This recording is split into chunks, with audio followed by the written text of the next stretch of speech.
it's Liberty and I make videos about books, history, archaeology and life. Today I'm holding my own Bookish Academy Awards. It's been probably almost exactly a year since I last saw a film in the cinema. It was Emma. But I have been reading a lot since then, being stuck at home. The originator of the Bookish Academy Awards tag is going to be down in the description, and feel free to hop around. I will put timestamps for all the different categories. If you like this video, do give it a little thumbs up, and I make lots of videos about books, so do subscribe if you want more of that. I'm going to shut up and get into it. So the first award is going to be Best Actress for the Best Female Protagonist that I read last year, and I have decided to go with Cinder, who is the main character of Cinder from the first book in the Lunar Chronicles series by Marissa Meyer. Now, Cinder is a cyborg, and she's also a mechanic living in New Beijing, and she's just going about her life when she meets Prince Kai and gets sort of involved in this huge conflict that's going on. It is a sci-fi retelling of Cinderella for a pandemic age. Did I mention that there's a huge deadly disease going on that they're not quite sure how to cure? I thought Cinder was a really great character. She was who I needed to be reading at the time, and she really stuck with me, apparently, a lot. So I'm very excited to read the rest of the Lunar Chronicles. I know she's in the rest. I'm not sure if she's a main character in the rest. We'll see. My second award is for Best Actor, which is the Best Male Protagonist. And I actually reread 3 books with this character last year. And it is George Smiley, who is the main character of the sort of Smiley series of Cold War spy novels by John le Carre. So I reread Call for the Dead, Murder of Quality, and The Spy Who Came In From the Cold. He's in them to varying degrees, but I just love him. I think he's one of the best characters ever created, in my opinion. All the characters are sort of within the British Secret Service.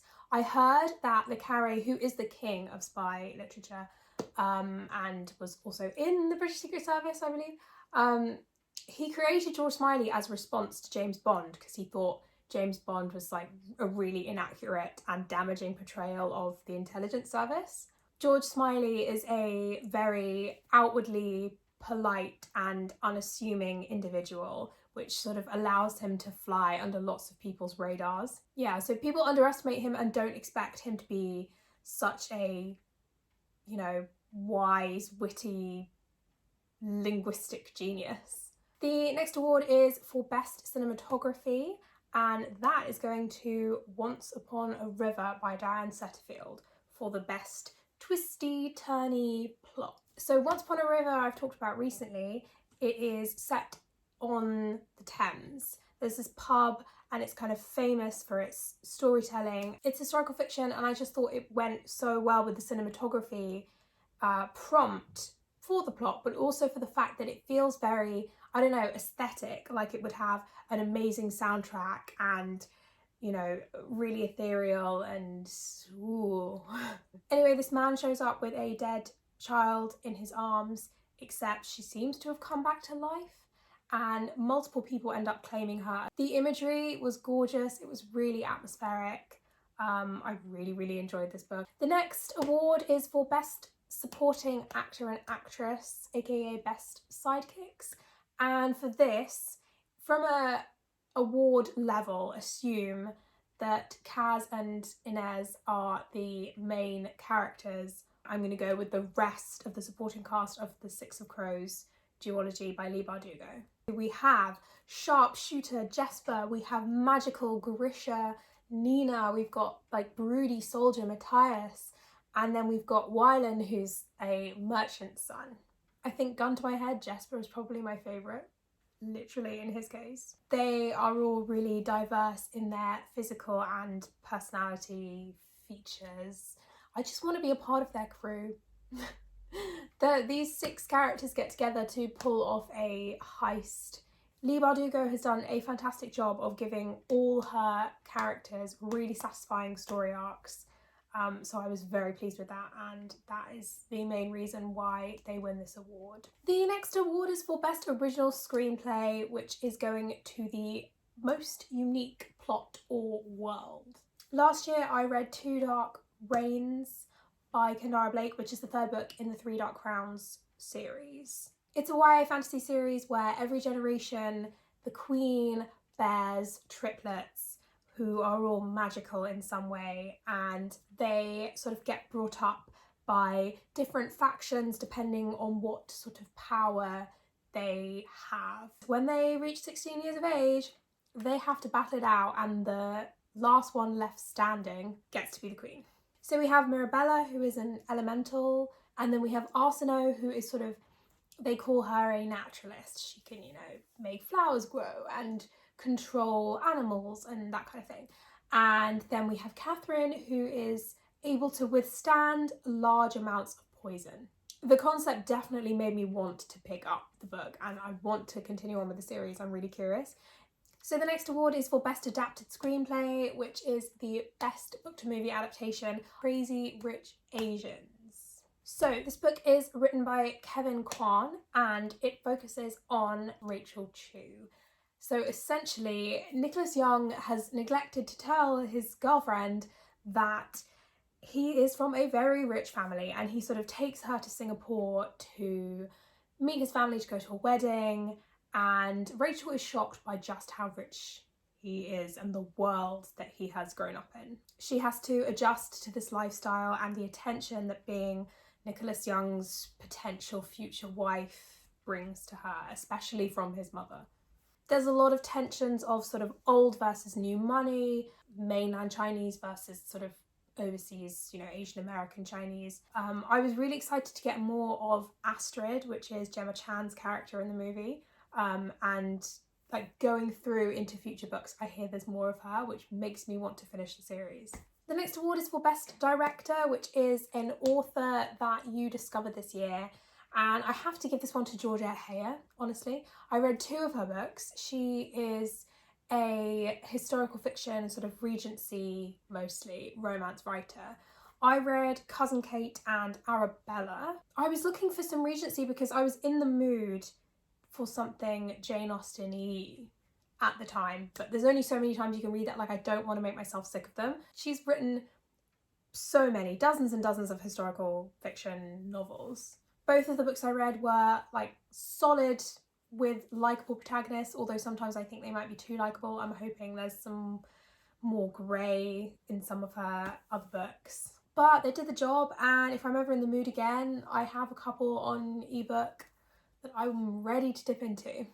The next award is Best Picture, which is for the Best Standalone Novel, and this is definitely going to The Binding by Bridget Collins.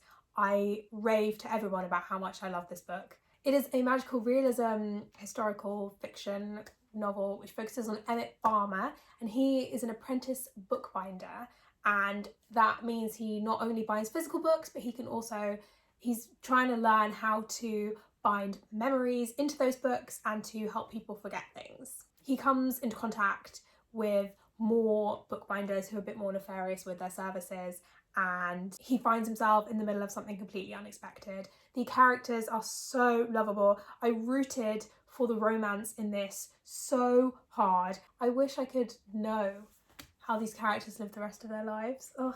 The next award is for Best Visual Effects or Best Action, and I'm going for the final book in the Farseer trilogy by Robin Hobb, which is The Assassin's Quest. Final book in a trilogy requires a final confrontation, and this is one of the best. I have spoken about the series a few times, but essentially it's all about Fitz, and he is the illegitimate son of a royal family, and it's medieval high fantasy. In the first book, he was trained to be an assassin, and in the third book, he is attempting to help one of his uncles solve the issue of these pirate raiders who essentially turn the people into personifications of your inner ego. I mean Freud's ego. His other uncle is also trying to take control of the throne, so there's that too. I got a lot of catharsis from this. It's quite a slow-paced trilogy, so you get really attached to these characters by the end, and so the payoff is that much better. The next award that I'm giving out is Best Musical Score, and that is going to the Best Audiobook.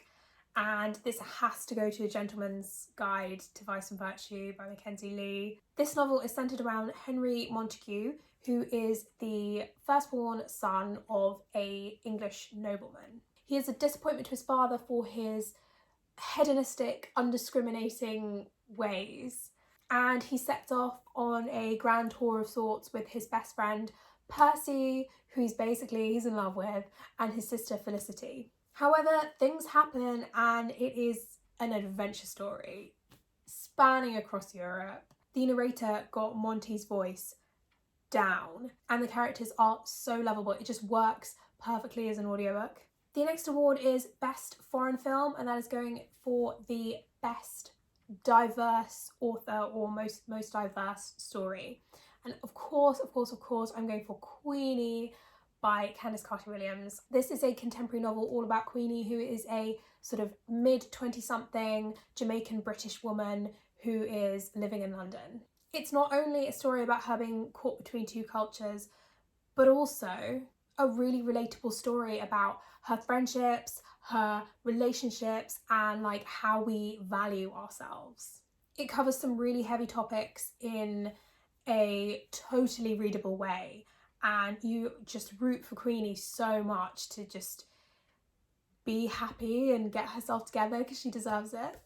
Next we have Best Documentary, which is going to the Best Historical Fiction Novel. I chose The Bedlam Stacks by Natasha Pulley. We are in 1859 and Merrick Tremaine has been recruited by the India Office to go on an expedition to Peru to find a source of quinine because the empire is having an issue with malaria. The first half is kind of slow paced, but it's mysterious and it spends that time drawing you in. When things start to happen, you're just glued to the page. I've read the second half probably in 1 or 2 sittings.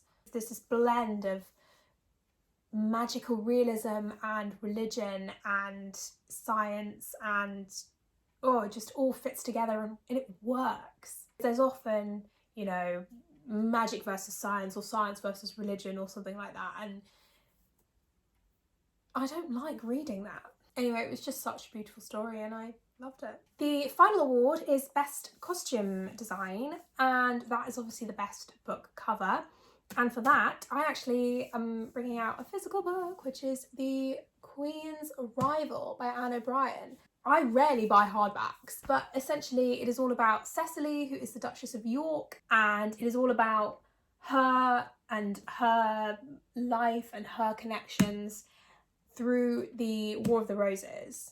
Anne O'Brien does a really good job with portraying the sort of soft power that Cecily had as the wife of the Duke of York, but also as a member of the royal family through her own in her own right, and her connections with all the different families in England and Wales and Scotland. Thank you for watching. That was my Bookish Academy Awards video. If you enjoyed it, if you agreed, do give it a like. And like I said, I make loads of these bookish kind of videos, so if you want to come back for more, do subscribe. I will be here.